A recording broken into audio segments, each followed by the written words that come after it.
बोसो को टेंसाई season 3 already आ चुका है। ये बात आप लोग जानते होंगे। आज हम इसी का एपिसोड 1 कवर करने वाले हैं, तो बिना किसी देरी के लेट्स स्टार्ट।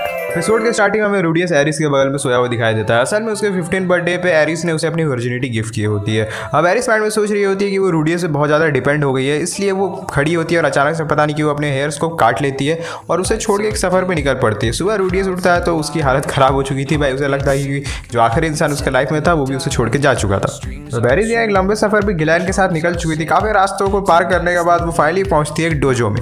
अब वो लोग जैसे डोजो तक पहुंचते हैं वहाँ एक खड़ा आदमी गिलैन को पहचान लेता है। वो लोग अब ट्रेनिंग हॉल के अंदर जाते हैं और देखते हैं कि सब कोई हॉल में बैठे अपने स्वॉर्ड मास्टर को वेट कर रहे होते हैं। स्वॉर्ड मास्टर थोड़ी देर में आता है और उनकी नज़र गिलैन पे जाती है।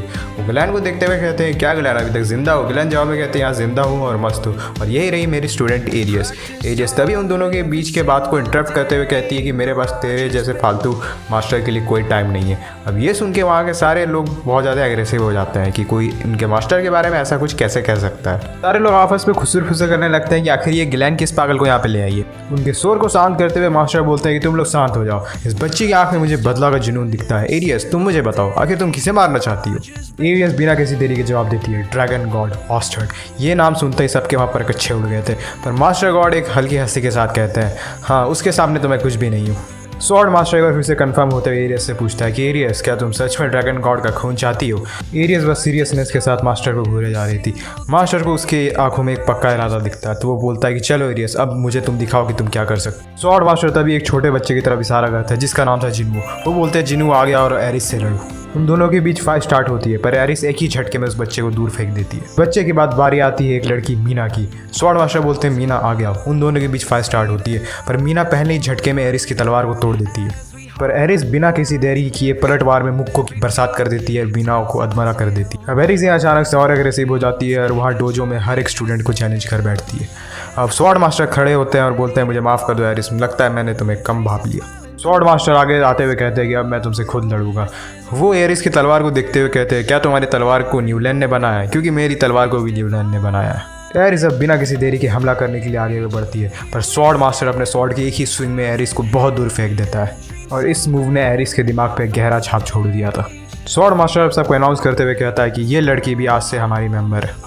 तभी उस डोजो का एक स्टूडेंट आगे आते हुए कहता है कि ये हमारे डोजो की मेंबर कैसे हो सकती है? हमारा डोजो का मेंबर वही हो सकता है जिसके पास लाइटनिंग ऑफ स्वॉर्ड की टाइटल हो। अब स्वॉर्ड मास्टर अपनी तलवार स्टूडेंट के मुंह पे करते हुए कहता है कि अभी अभी इस बच्ची ने ऐसे दो लोगों को हराया है जिसके पास ये ब्लेड ऑफ लाइटनिंग का टाइटल था, और तुम मुझे मत बताओ कि मुझे क्या करना है।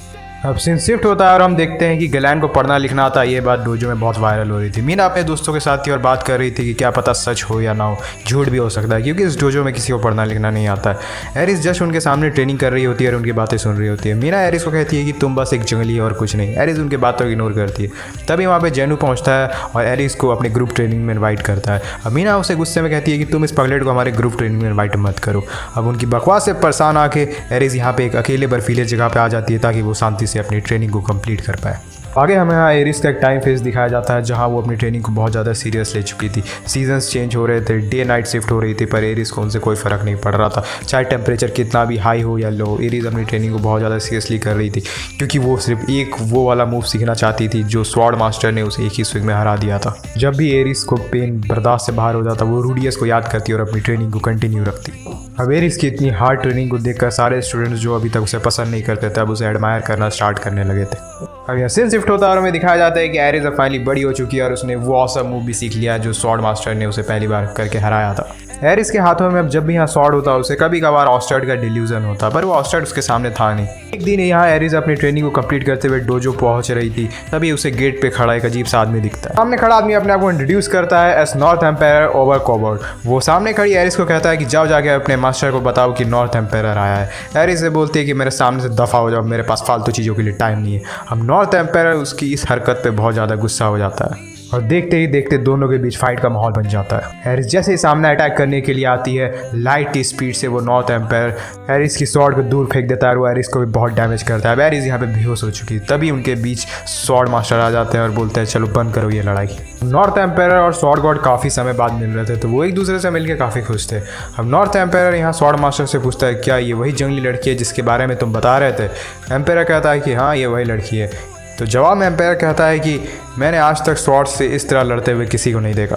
अब यह सीन शिफ्ट होता है और हमें दिखा जाता है कि एरिस अपने कमरे में आती है। गिलैन उससे बात करने की कोशिश करती है पर एरिस गिलैन को इग्नोर करके सोने चले जाती है। अब यहाँ पे गिलैन गुस्से में खड़ी होती है और निकल पड़ती है स्वॉर्ड मास्टर की। वो स्वॉर्ड मास्टर के पास पहुँचती है और बोलती है कि एरिस को परेशान करना बंद करिए, अभी तक आपने उसे कुछ भी नहीं सिखाया है। जवाब में यहाँ स्वॉर्ड मास्टर कहता है कि मैं उसे सिखा ही रहा हूँ कि सीखते कैसे हैं। अब स्वॉर्ड मास्टर की बात से फ्रस्ट्रेट होकर गिलैन उसे कहती है कि बंद करिए ये मजाक करना।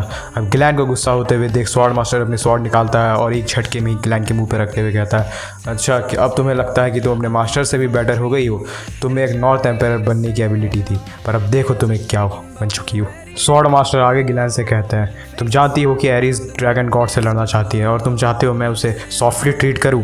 ये बैटल बिल्कुल भी ईजी नहीं होने वाली है। मैं उस पर इतना हार्श इसलिए हो रहा हूँ क्योंकि फाइट इस बार ड्रैगन गॉड ऑस्टर्ड के खिलाफ है, किसी बच्चे के खिलाफ नहीं।